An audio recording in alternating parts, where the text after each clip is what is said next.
No sé si lo saben, hermanos, gracias, pero ustedes predican cantando, ¿no? ¿No se los han dicho? ¿No se los ha dicho nadie? Pues qué bueno que se los digo yo. Ustedes predican cantando porque uno se le hace la piel chinita al escuchar canciones en labios de quienes son redimidos y que están entregados al Señor, ¿verdad? Obviamente que usted va a repelar y va a decir, sí, pastor, pero todavía nos falta mucho. Yo sé que nos falta mucho por crecer, por conocer de nuestro Dios y de su grandeza, pero de que predican, predican. Y lo hacen muy bien con sus cantos. Déjeme pedirle que vaya abriendo su Biblia en el último capítulo de la Biblia para leer la última parte de la Biblia. Voy a dejar las formalidades y le voy a decir, ya nos lo echamos. Ya fuimos a través de todo el libro de Apocalipsis. ¿Sabe? Lo empezamos a estudiar mayo del 2022 y ahorita vamos aterrizando en el capítulo 22, en los últimos versículos. Por supuesto hicimos algunas pausitas, Navidad y aniversarios y cosas de esas, pero pues ahí estamos, ¿verdad? Con este libro.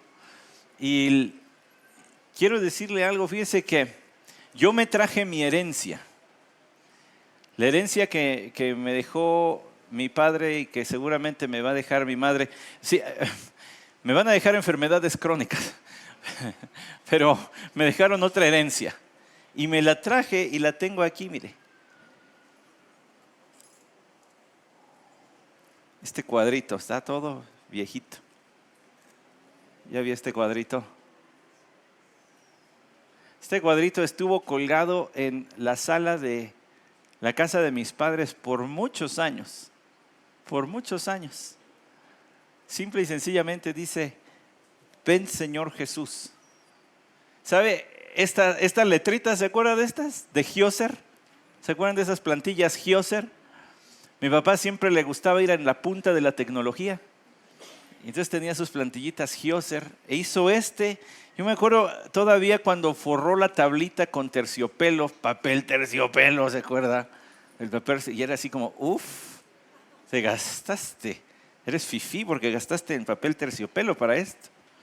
Y entonces hizo su cuadrito y lo mandó a enmarcar a la vuelta de casa de mis padres. Había una de cristales, vidrios y espejos, y allí enmarcaban y lo mandó a enmarcar. Que dice, ven Señor Jesús. Y es que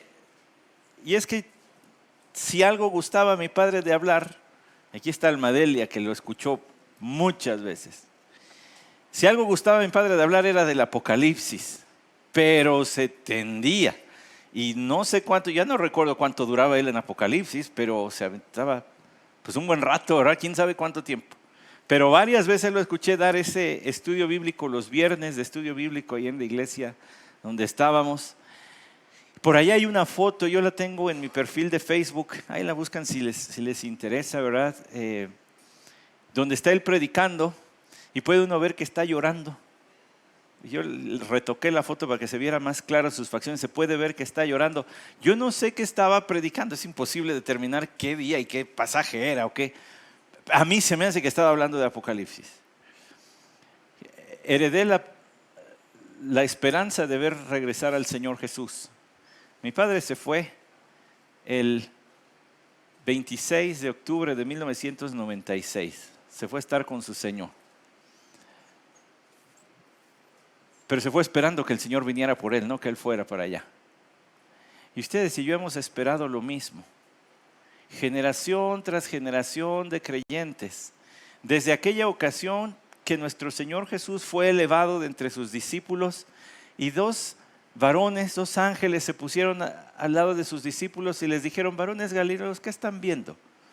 Este mismo Jesús, que ha sido tomado de entre vosotros, así volverá, así volverá. Y sus apóstoles se quedaron esperándolo. Vivieron su vida pensando, va a regresar, va a regresar, va a regresar. Pero el Señor se los llevó. Y luego los padres de la iglesia, que fueron esa siguiente generación de creyentes tras los apóstoles, también se quedaron esperando, va a regresar, va a regresar. Y la esperanza de su regreso ha venido pasándose como estafeta de generación en generación de creyentes diciendo, prepárense, estén listos, a lo mejor a ustedes les va a tocar. Hace algunos años estuve en un congreso de líderes de jóvenes, imagínense, yo era líder de jóvenes. Hace muchos años estuve en un congreso de líderes de jóvenes en Cartagena, Colombia, y el hermano que estaba allí decía, lo que me emociona es pensar que quizá estamos trabajando con la generación que recibirá a Cristo descendido de los cielos, viniendo por su iglesia. ¿Seremos esa generación? ¿Quién sabe? Pero la esperanza la tenemos, de que Él va a venir en nuestro tiempo de vida. Y si tenemos esa esperanza, entonces estamos llamados a estar listos. Por tanto, acompáñeme a ver qué dice la palabra de Dios en Apocalipsis capítulo 22. Y vamos a leer los últimos versículos de este libro, que son del 16 al 21. Apocalipsis 22, del 16 al 21. Cuando tenga la lectura de la palabra de Dios, y si le es posible ponerse de pie, por respeto a la misma, póngase de pie para leer Apocalipsis capítulo 22, de los versículos 16 y hasta el versículo 21. Yo, Jesús, he enviado a mi ángel a fin de daros testimonio de estas cosas para las iglesias. Yo soy la raíz y la descendencia de David, el lucero resplandeciente de la mañana. Y el espíritu y la esposa dicen, ven. Y el que oye diga, ven. Y el que tiene sed, venga. Y el que desea, que tome gratuitamente del agua de la vida.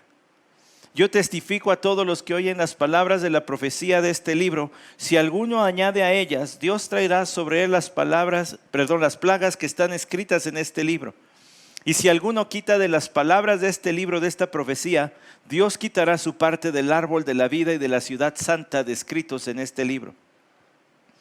El que testifica de estas cosas dice, sí, vengo pronto. Amén. Ven, Señor Jesús. La gracia del Señor Jesús sea con todos. Amén. Señor Dios, gracias por Jesucristo. Qué gran Salvador. Mira, Señor, cuánto ha sucedido ya en este culto.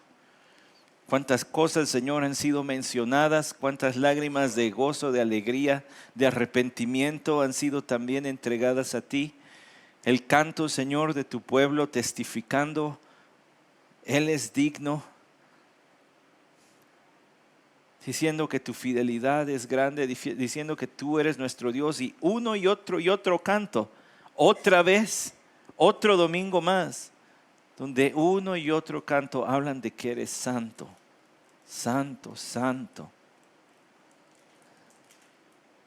Imposible, Señor, mencionar esa perfección tuya sin sentirnos necesitados de gracia y de misericordia. Y ahora, Señor, que tu Santo Espíritu tome tu santa palabra para producir hombres y mujeres santos para tu gloria en este momento, no por el que predica, ese es lo de menos, solo el vehículo. Y que tu Santo Espíritu, Señor, tome control de nuestra mente, de nuestro corazón para aplicar tu palabra. Haz aquello que dice la primera carta a los Corintios 14, Señor, que el testimonio de tu palabra sea tan claro, tan grande, que los secretos del corazón queden a la luz y la necesidad de reconciliación, de perdón divino, de gracia, arroje pecadores a tus brazos y a tu pueblo, Señor, cada vez más cerca de ti. Amén. Tome su lugar, por favor. Qué privilegio, hermanos, llegar otra vez al capítulo 22 de Apocalipsis. En la historia de renovación, en casi 20 años, esta es la cuarta vez que llegamos aquí. Y déjeme decirle, le comentaba a mi esposa, es curioso guardar archivos de todo. Yo saturo las computadoras más o menos con cierta frecuencia porque voy guardando archivo de archivo de archivo. Y aquí está el de ¿cómo se llama? El de Word, y aquí está el PDF, y aquí está el respaldo por si las flies, ¿verdad? No vaya a ser el diablo, ¿verdad? Entonces, tome posesión de esta computadora. Entonces, guardo de todo yo allí. Es un chistecito, hermanos, no sé. ofusque, de ay, no se ofusque. Le decía a mi esposa, pero es curioso porque veo las primeras veces, te dije, ¿verdad? Y luego los del medio, y luego los de ahorita, y digo, ay, cuánto desperdicio de megas. Vamos a borrar estos. Estaba yo muy verdecito. Se notaba allí pues, la gracia del Señor a través de esta iglesia para aguantarme. Se veía allí todavía lo débil, ¿verdad? Y no digo que ya sea ideal lo que traigo, pero al menos está más fortalecidito que aquellas primeras veces. Apocalipsis capítulo 22, versículos 16 al 21 son el último párrafo de la Escritura. La última sección, para que se vaya empapando de estos términos y vayamos creciendo, se les llama unidades de pensamiento, perícopas. Acuérdense del perico, ¿no? Perícopa. El último unidad de pensamiento, donde hay encerrada una idea. Y esta sección del capítulo 22, en el versículo 16, inicia con palabras de nuestro Señor Jesucristo. Y cierra con el Señor Jesús mencionado. De hecho, aquí habla el Señor con el pronombre yo para referirse a sí mismo y decir lo que Él ha hecho y decir quién es Él. Y luego recibe la respuesta de el Espíritu y la esposa, del Espíritu y la iglesia, el que oye la escritura de esta profecía, invitando, ven. Y una seria amenaza, el que quite, ponga esto, Dios va a traer las plagas descritas en este libro. Mire el versículo 20, el que testifica. ¿Será porque estoy estudiando el libro de Hechos, que traigo muy al pendiente el verbo testificar, ser testigo? Pero qué bonito, hermanos, que Juan, de estos apóstoles llamados por el Señor Jesucristo, termine su vida, ya es un ancianito para este tiempo, termine su vida diciendo yo testifico. Así empezó cuando el Señor ascendió a los cielos, los mandó a ser testigos. Vosotros pues seréis testigos, ¿verdad? Dice Hechos 1:8. Y termina al final de su vida diciendo yo soy testigo. Señor, acabé. Lo que me habías dicho que dijera, dije.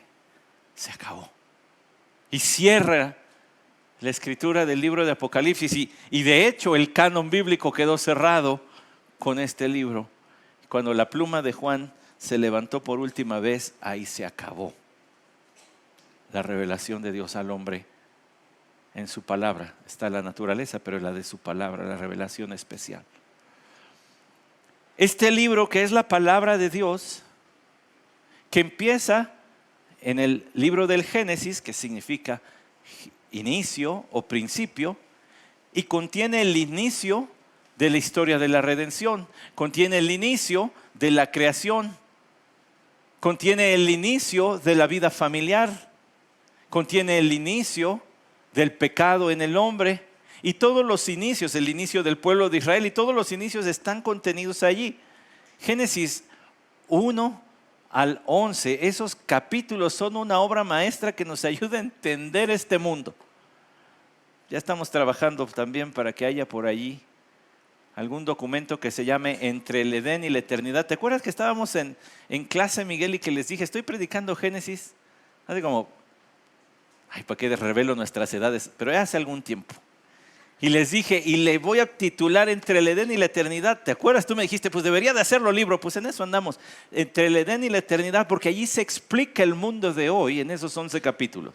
Si usted entiende los primeros 11 capítulos de Génesis, entiende este mundo en el que vivimos hoy. Pero el libro de Génesis empieza con un matrimonio. ¿Y qué cree? El libro de Apocalipsis termina con otro matrimonio. Matrimonio y matrimonio entre las pastas de la Biblia. Hay un matrimonio perfecto en Génesis 2. Acá un matrimonio restaurado a la perfección, Cristo y su iglesia. No porque Él necesite perfeccionamiento, pero su iglesia sí. Este libro de Apocalipsis concluye con las palabras del Señor diciendo, yo Jesús he enviado a mi ángel a fin de daros testimonio de estas cosas para las iglesias. Y otra cosa significativa es que Juan se diga a sí mismo testigo y que Jesús se llame testigo. Doy testimonio. ¿Cuál es la importancia del testimonio? La importancia del testimonio es que se tiene que decir lo que se atestiguó. Cuando un testigo comparece ante un juez, no está para decir, y yo sentí. Bueno, a mí se me hace como que. No, usted restríngase a decir los hechos tal y como sucedieron. Diga lo que atestiguó. Nuestro Señor dice aquí, yo Jesús he enviado a mi ángel a fin de daros testimonio. ¿Cómo que envió a su ángel? ¿Qué, Juan era un ángel? Pues no, ¿verdad? Juan era un apóstol, era un hombre. Pero usted recordará que así inicia el libro de Apocalipsis. Regrésese a Apocalipsis capítulo 1, por favor. Eminentemente el libro de Apocalipsis es cristocéntrico. Habla de Cristo. Pero hay otras enseñanzas allí colaterales que también podríamos exprimir, y aquí lo va a ver. La revelación de Jesucristo que Dios le dio para mostrar a sus siervos las cosas que deben suceder pronto. El Apocalipsis es la revelación de Jesucristo. Es decir, y les recuerdo algo que vimos hace ya 2 años. Fíjense, estamos en mayo del 2024, empezamos en mayo del 2022. La revelación de Jesucristo, el Apocalipsis es para revelar a Jesús. Si usted solamente tiene la ley, conoce algo de Jesús porque Jesús está descrito en la ley. Los primeros 5 libros de la Biblia. Si tiene luego la ley y digamos hasta los libros poéticos, con los históricos y poéticos, pues usted conoce mucho de Jesús porque allí viene mucho de Jesús. Hay salmos mesiánicos con detalles precisos incluso del sufrimiento de nuestro Señor Jesucristo. Palabras que Él iba a decir están en los salmos. Pero si luego tiene de Génesis hasta Malaquías, o sea, ya todos los profetas incluidos, conoce muchísimo más de Jesús. Vaya, ¿qué le digo si le suma los evangelios? Y a eso le suma las cartas, hasta Judas. Pero todavía le falta Apocalipsis. Porque Apocalipsis descorre el velo, eso quiere decir la revelación. Descorrer el velo. Descorre el velo de Jesús en su gloria y todo su poder como lo va a manifestar. Como ya lo tiene, pero está esperando el tiempo del Padre para manifestarlo sobre el mundo.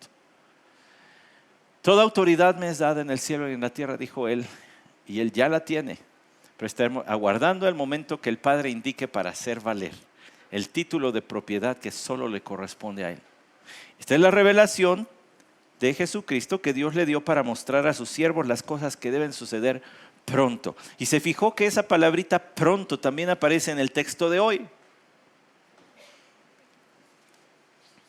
Súbito, inesperado, pero también inminente. Inminente. El regreso de nuestro Señor Jesucristo es un asunto inminente. No hay nada que le anteceda. Yo sé que por ahí dicen algunos, bueno, es que tiene que haber guerras y rumores de guerras. Espérese, porque eso pasa cuando Jesús ya haya venido por su iglesia. Para el rapto de la iglesia no hay nada que tenga que cumplirse. No hay otra profecía. Lo mencioné la semana pasada. Si el apóstol Pablo hubiese querido corregir a los tesalonicenses, porque algunos de ellos decían, Cristo ya viene, no hay que trabajar. Les hubiera dicho, corrijan su teología, hermanitos. Primero tiene que suceder esto y luego viene. Pero no les corrigió lo que entendían. Les corrigió su actitud. Él estaba de acuerdo, sí, ya Cristo puede venir en cualquier momento, es lo que está implícito allí. Por eso dice aquí las cosas que han de suceder pronto, y la dio a conocer enviándola por medio de su ángel a su siervo Juan. Entonces Dios le dio esta revelación a su Hijo Jesucristo. Su Hijo Jesucristo se la dio a su ángel y su ángel se la dio a su siervo Juan, el cual dio testimonio de la palabra de Dios. Testimonio es ser testigo. Regrésese al capítulo 22. Yo, Jesús, he enviado a mi ángel. Estos ángeles que fueron interlocutores de Juan, que le fueron explicando, que le fueron diciendo cosas a él, a fin de daros testimonio, testimonio fiel, restringido a lo que es. Solo verdad. Tras lo que nos enseñó el pastor Isaac hace 3 semanas, hace 2 semanas, yo les dije la semana anterior, podría sonar demasiado bueno para ser verdad. Sin embargo, la palabra del Señor dice, estas cosas son verdaderas. Estas palabras son verdaderas. El Señor garantizó que todo lo que está escrito en este libro es verdadero. Es su testimonio. ¿Se acuerda de el Evangelio de Juan, capítulo 16? Yo soy el camino y la verdad y la vida. Nuestro Señor Jesús no habla mentira porque Él es la verdad, Él es la encarnación de la verdad, Él es la verdad. Por eso su testimonio es fiel, es cierto. Yo, Jesús, he enviado a mi ángel a fin de daros testimonio de estas cosas para las iglesias. Allá en el capítulo 1 dice que le dio para sus siervos, o sea, generalizando. Yo sé, hermanos, que en nuestros días muchos llevan el término siervo para hablar del pastor o los pastores de una iglesia. Pero en la Biblia los siervos somos todos. En la Biblia todos somos siervos. Yo sé que también se dice se necesitan obreros y se está pensando en misioneros y pastores, pero ¿qué cree? En la Biblia todos somos obreros. En la Biblia todos somos siervos del Señor. Aquí dice para las iglesias, para toda iglesia.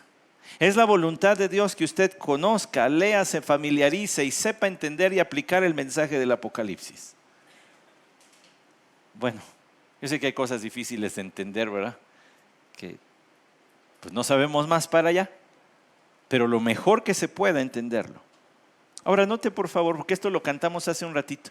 Ya vio la segunda parte del versículo 16, lea lo que dice allí.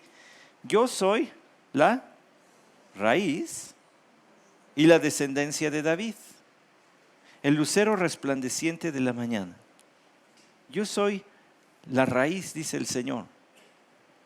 ¿Qué quiere decir eso de yo soy la raíz de David? Ahorita lo estábamos cantando en el coro de Él es digno. Estábamos cantando acerca de que Él es la raíz de David.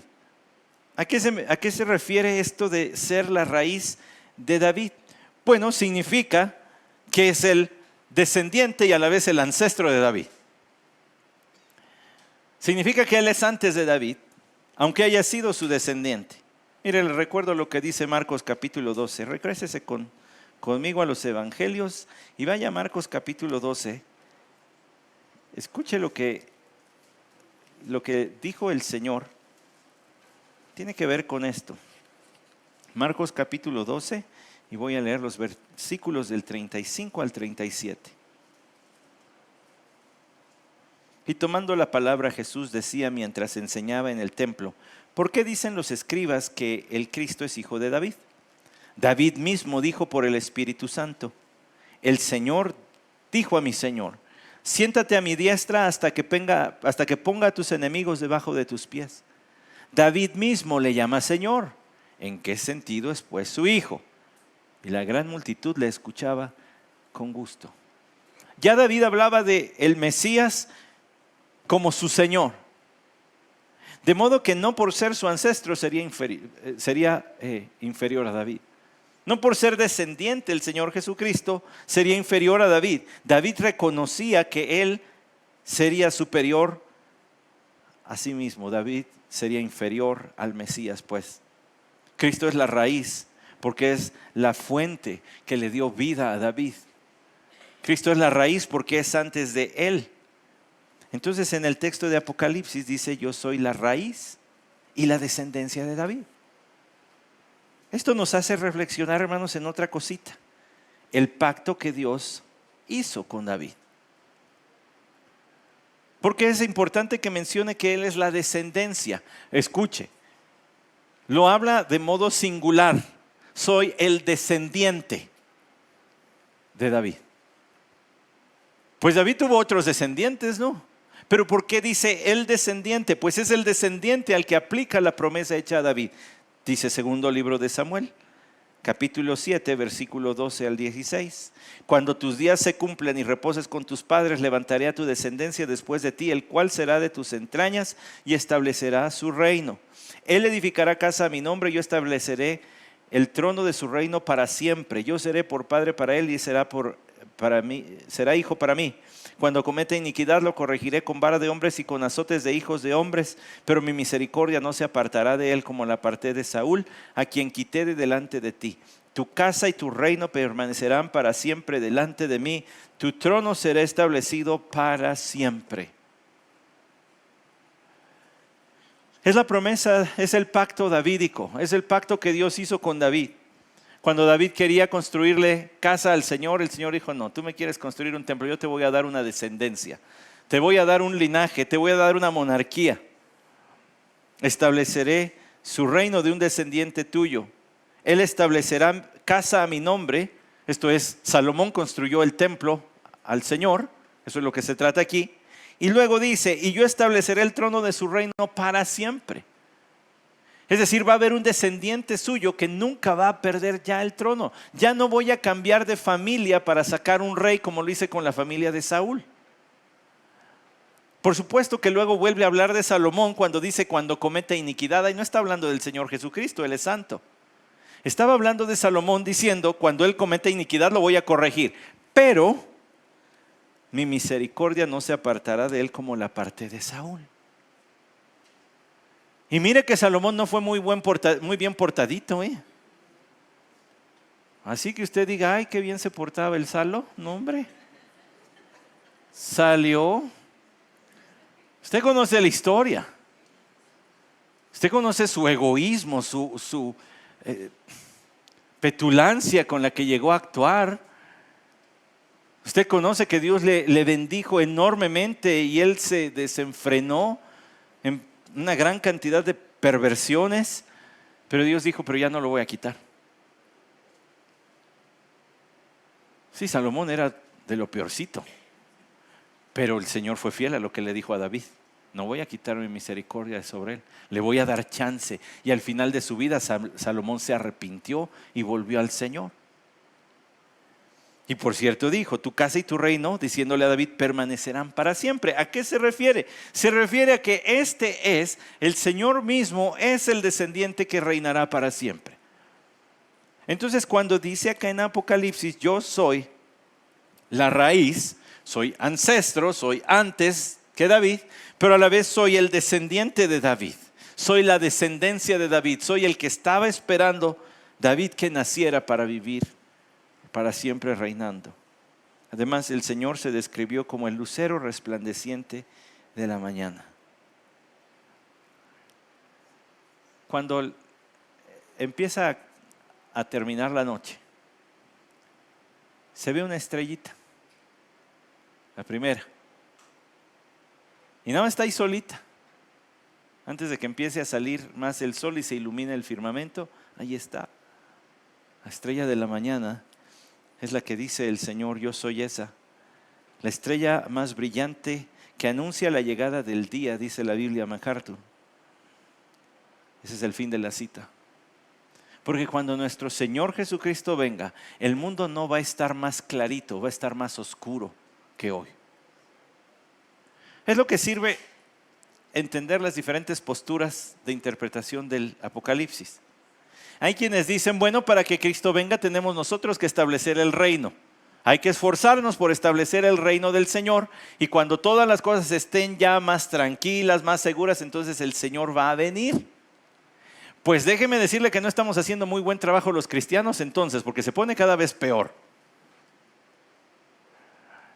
No, más bien lo que dice la Biblia es que las cosas van a ir descendiendo a un punto cada vez más oscuro y cuando llegue el punto más oscuro, el que removerá las tinieblas será la aparición de nuestro Señor Jesucristo. Cuando llegue el día en que las tinieblas pasen, lo primero que veremos será a Jesús. Sígame con ese pensamiento, porque él dijo, Juan capítulo 8, versículo 12, es muy conocido, ¿se acuerdan de Juan 8, 12? Yo soy la luz del mundo. El que me sigue no andará en tinieblas, sino que tendrá la luz de la vida.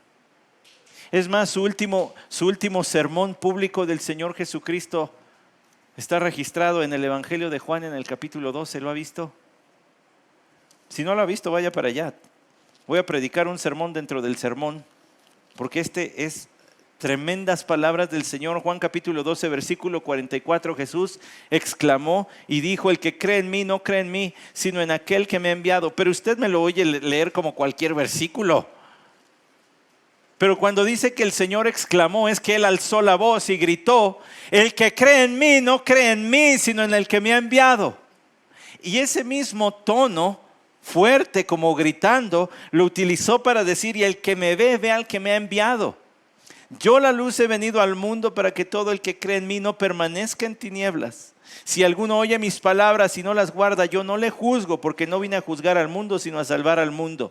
El que me rechaza y no recibe mis palabras, tiene quien lo juzgue. La palabra que he hablado, esa lo juzgará en el día final, porque yo no he hablado por mi propia cuenta, sino que el Padre mismo que me ha enviado me ha dado mandamientos sobre lo que he de decir y lo que he de hablar, y sé que su mandamiento es vida eterna. Por eso lo que hablo, lo hablo tal como el Padre me lo ha dicho. Y de allí Juan cierra la sección del ministerio público del Señor y se enfoca en su ministerio privado con sus discípulos. Esta fue una de las últimas veces que el Señor habló en público y gritó para que todo mundo la escuchara: ¿me estás oyendo que te vas a ir al infierno si no crees en mí? ¿Sí estás poniendo atención? Lo gritó. Todo este párrafo lo gritó.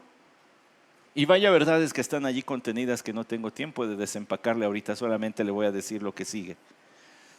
Yo no vine a juzgar, vine a salvar al mundo. Se estaba refiriendo a su primer venida. Vino a salvar, ahí está el recordatorio de su obra salvífica.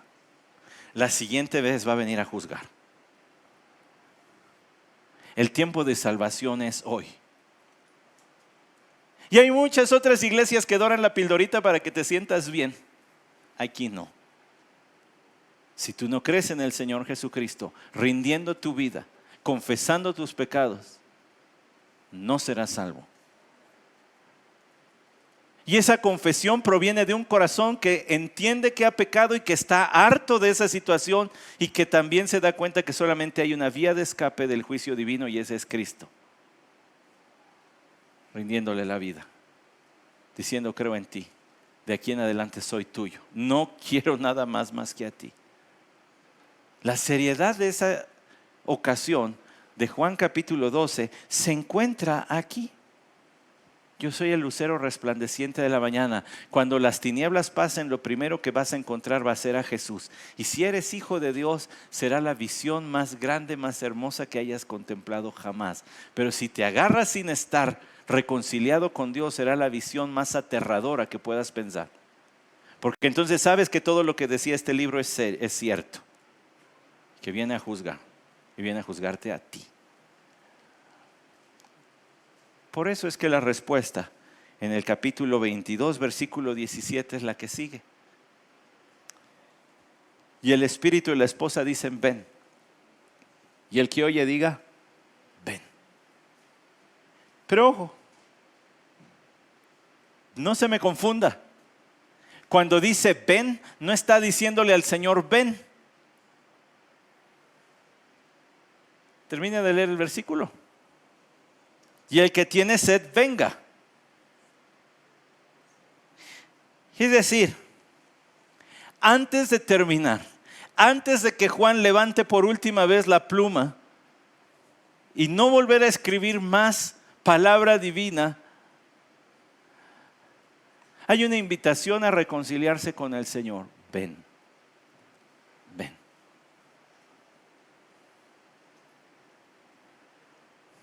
No es una invitación al Señor, no es una petición, no es una oración de decir ven, aunque sí oramos eso y aunque lo dice en el versículo 20. Aquí no.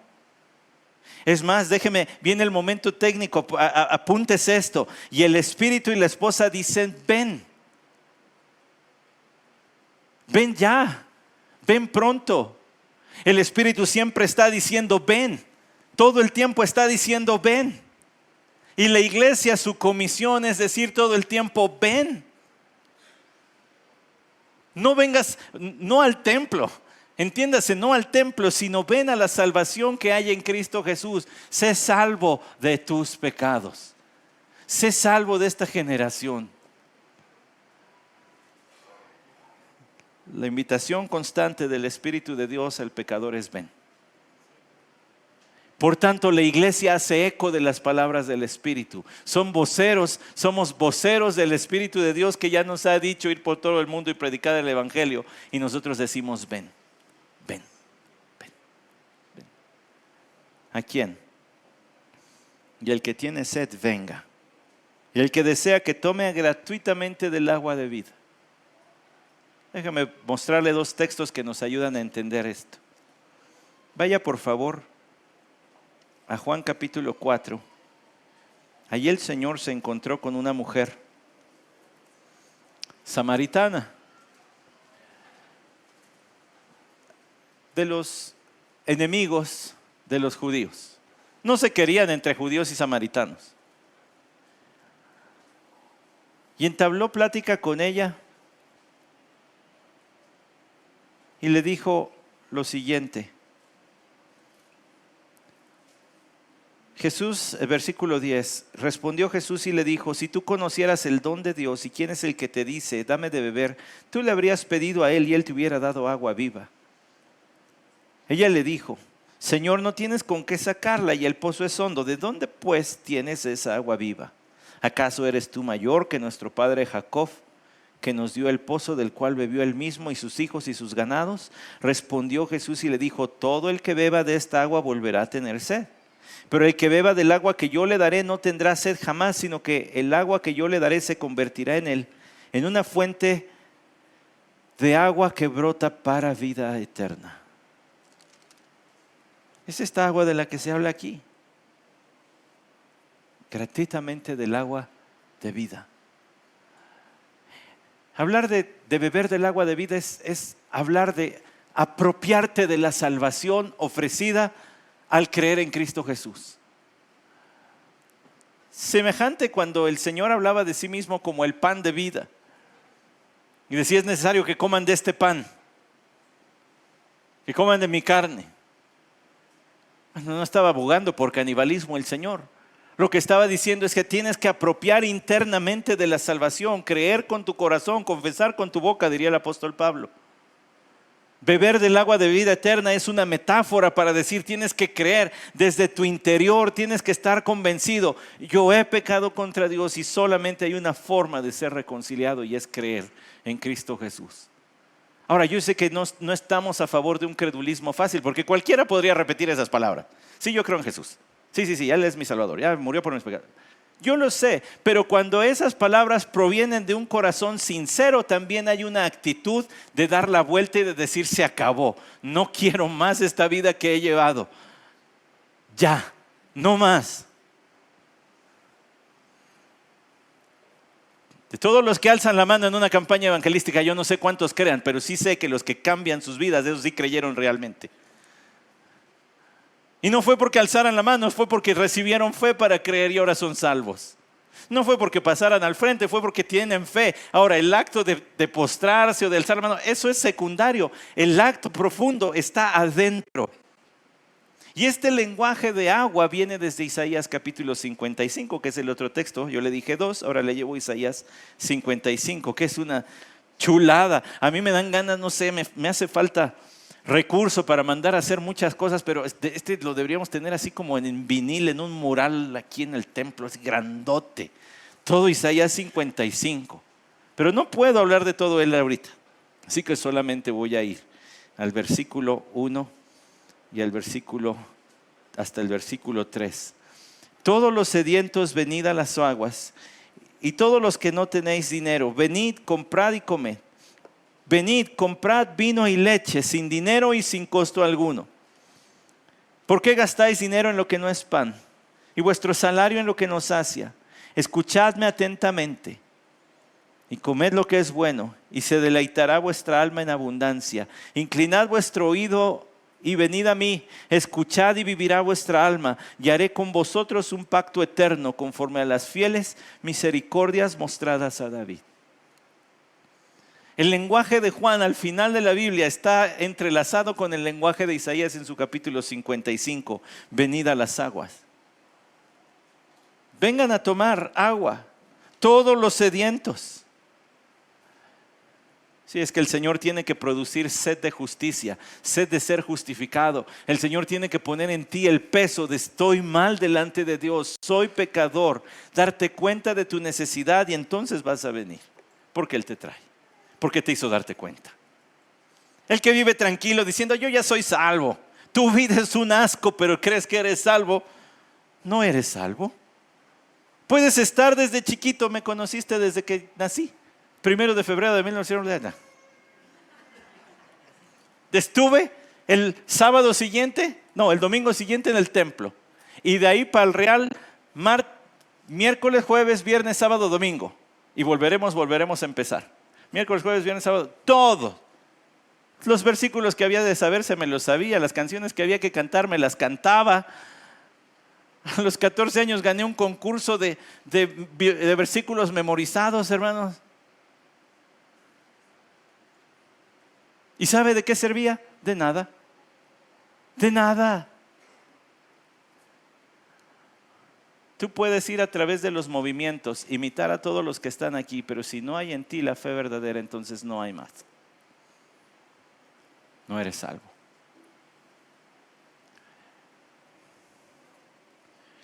Él tiene que producir la sed. Y los que no tenéis dinero, venid y comprad y comed. Sin dinero y sin costo, reitera. La obra salvadora del Mesías, que es la perspectiva que tiene Isaías, sería ofrecida gratuitamente. Pero la salvación no es gratis. Costó. Ahí está la mesa que testifica cuánto costó. Pero se ofrece gratuitamente. No hay más. ¿Por qué gastan en lo que no satisface? Comed lo que es bueno y se deleitará vuestra alma. Escuche el versículo 3. Inclinad vuestro oído y venid a mí. Escuchad y vivirá vuestra alma y haré con vosotros un pacto eterno conforme a las fieles misericordias mostradas a David. ¿Sabe que Hechos capítulo 13 versículo 34 nos explica esto de las misericordias mostradas a David? ¿Sabe qué dice Hechos 13:34? Pues si no, búsquele, ¿verdad? Pues tampoco yo me lo sé de memoria, pero pues búsquele.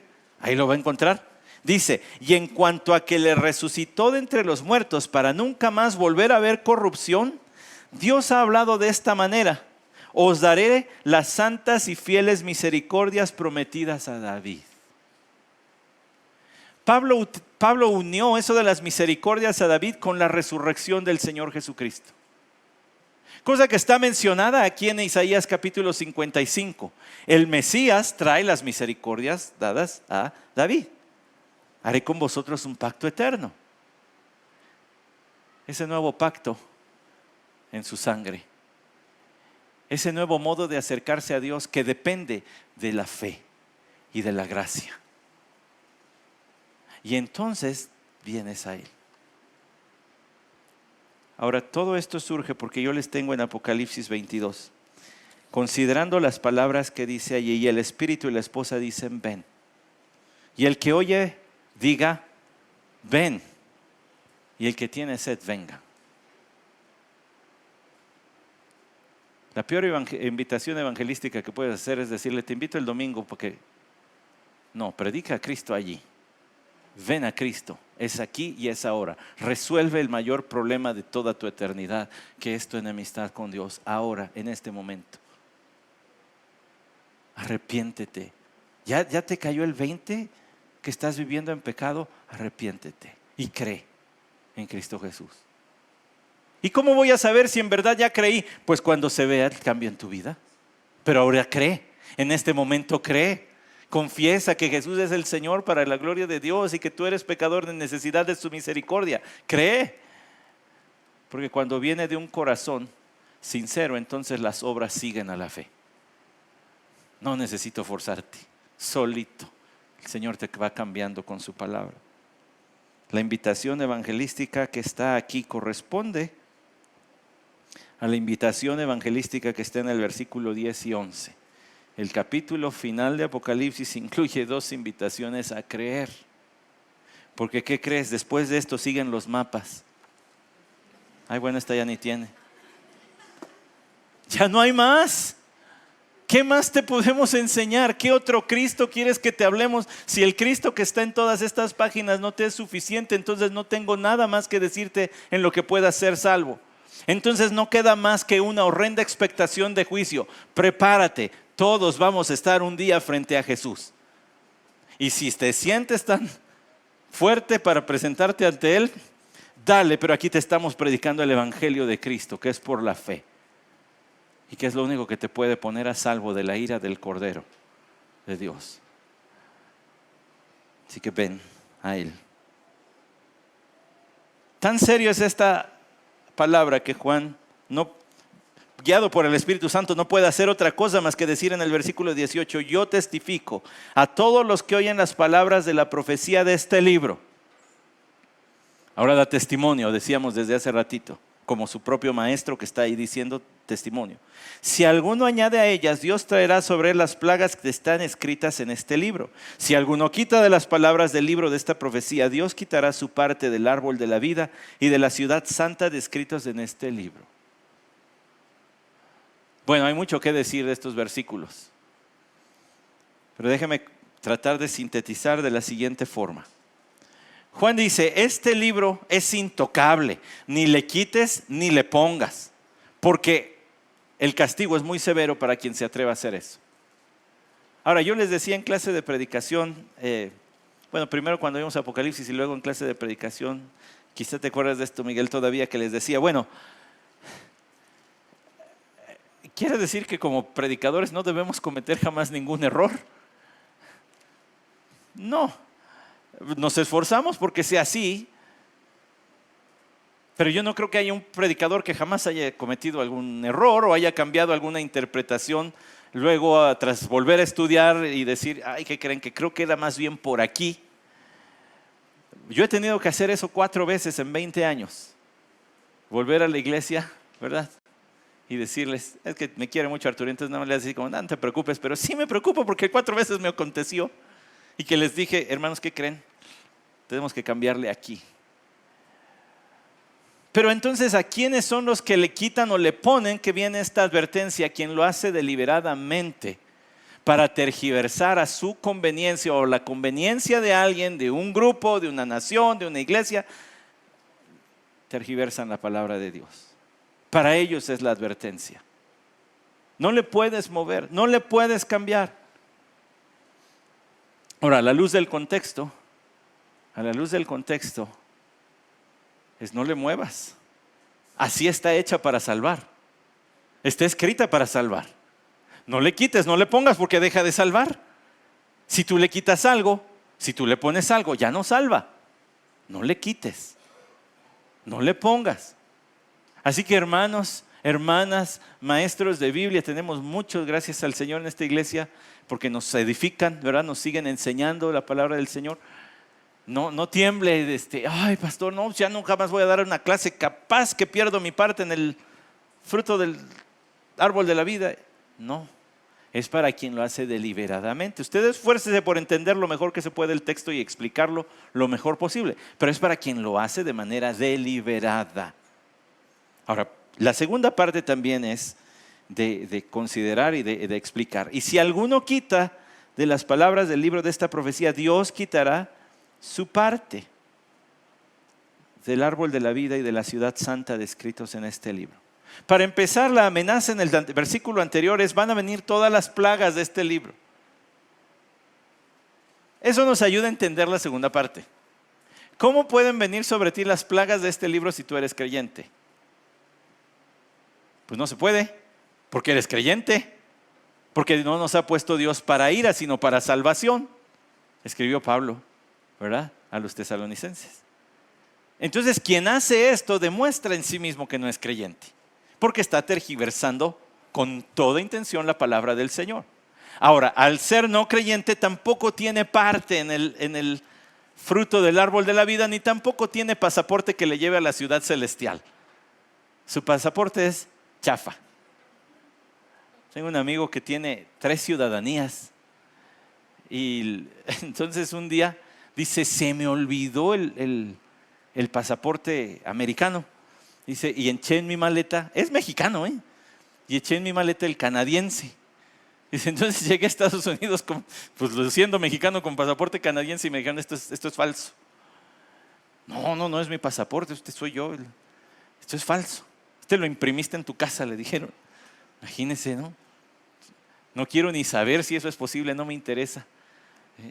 No quiero meterme en problemas con la ley, pero imagínense llegar con pasaporte y que le digan, no, esto es falso. Hoy, ¿y ahora qué le enseño? Si esa es la credencial internacional.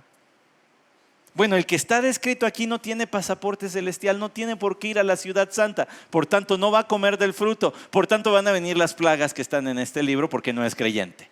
Va a participar de todo lo que dice este libro porque no es creyente. ¿Sí queda claro eso? ¿Verdad que no era tan difícil? Hay quien se complica aquí la vida y dice, bueno, es que este es uno de los textos que parecen insinuar que la salvación se pierde. La salvación no se pierde porque la salvación no se logra. Si usted hubiera logrado la salvación, a lo mejor la podría perder, pero como usted no la logró, tampoco la puede perder. Como es algo que le viene como don de Dios la fe, usted tampoco la puede perder, porque es algo que Dios le dio. ¿Sí queda claro eso, hermanos? Yo sé que el calor está haciendo mella en todos nosotros, pero desde mi sudado ser le digo, aguante tantito, ya mero acabamos. No se quiere perder el final.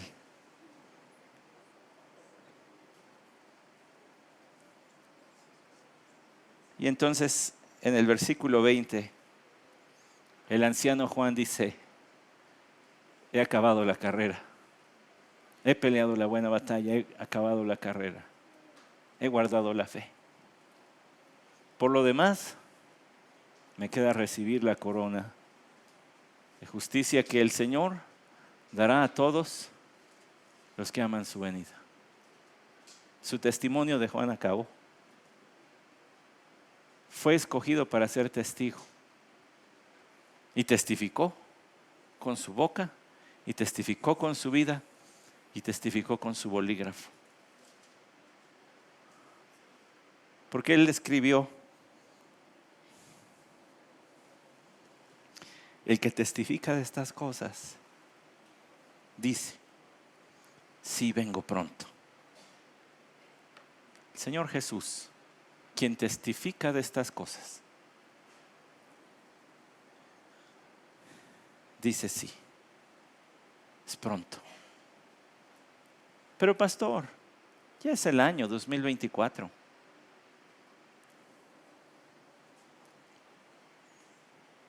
Y Jesús dijo que sería pronto. Les recuerdo que para el Señor un día es como 1000 años y 1000 años es como un día. Significando esto que su existencia, su vivir, no está restringido por el paso del tiempo, ni se ciñe al paso del tiempo. No cuenta en días, meses, semanas, años, milenios. Él tiene pleno conocimiento del ayer y de la eternidad anterior como de la eternidad futura. Su decir vengo pronto es decir es inminente. Va a ocurrir de manera súbita, cuando menos lo esperen, ahí voy a venir. El que testifica dice, sí, vengo pronto. Y el otro testigo dice, amén. Que así sea. Amén. ¿Se acuerda?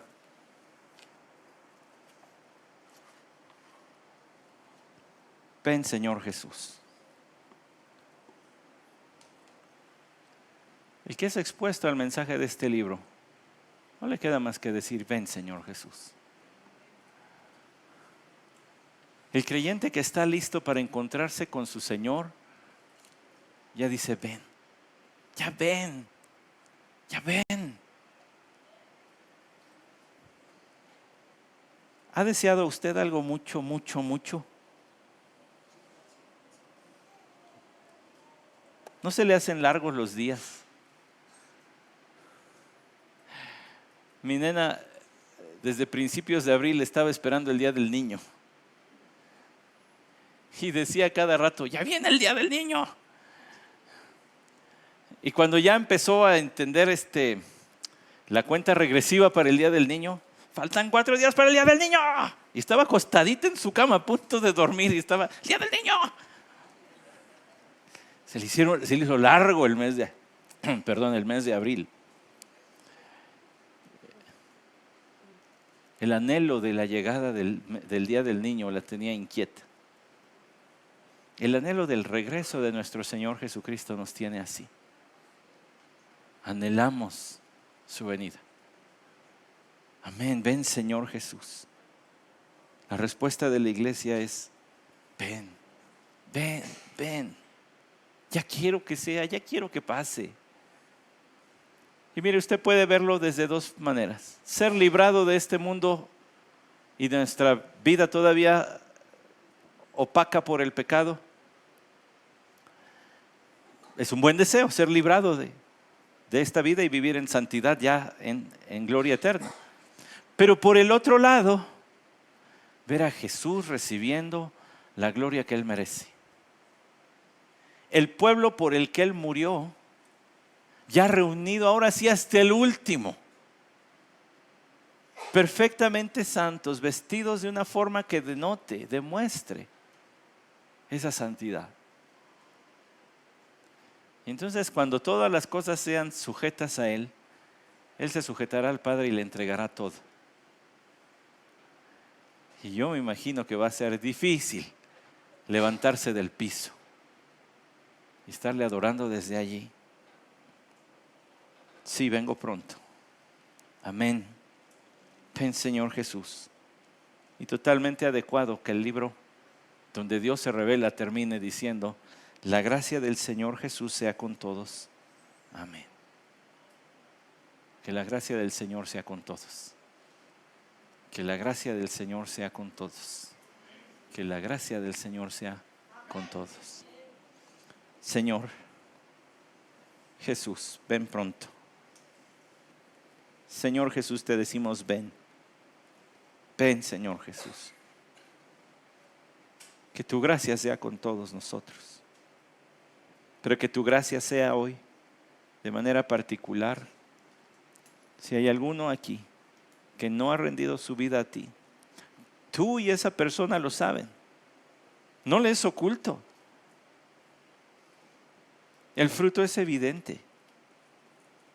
Y si hubiese más de uno, Señor, también por ellos veniste. Tú lo ilustraste, el pastor deja las 99 y va por uno. Pues si hubiera más, o si hubiera tan solo uno que no se ha rendido a ti hoy aquí, que crea. Porque el Espíritu está diciendo, ven. Ven a Jesús en arrepentimiento y fe. Y tu iglesia hace eco de tu Santo Espíritu al proclamar la palabra diciendo, ven, ven a Jesús, ven a Jesús.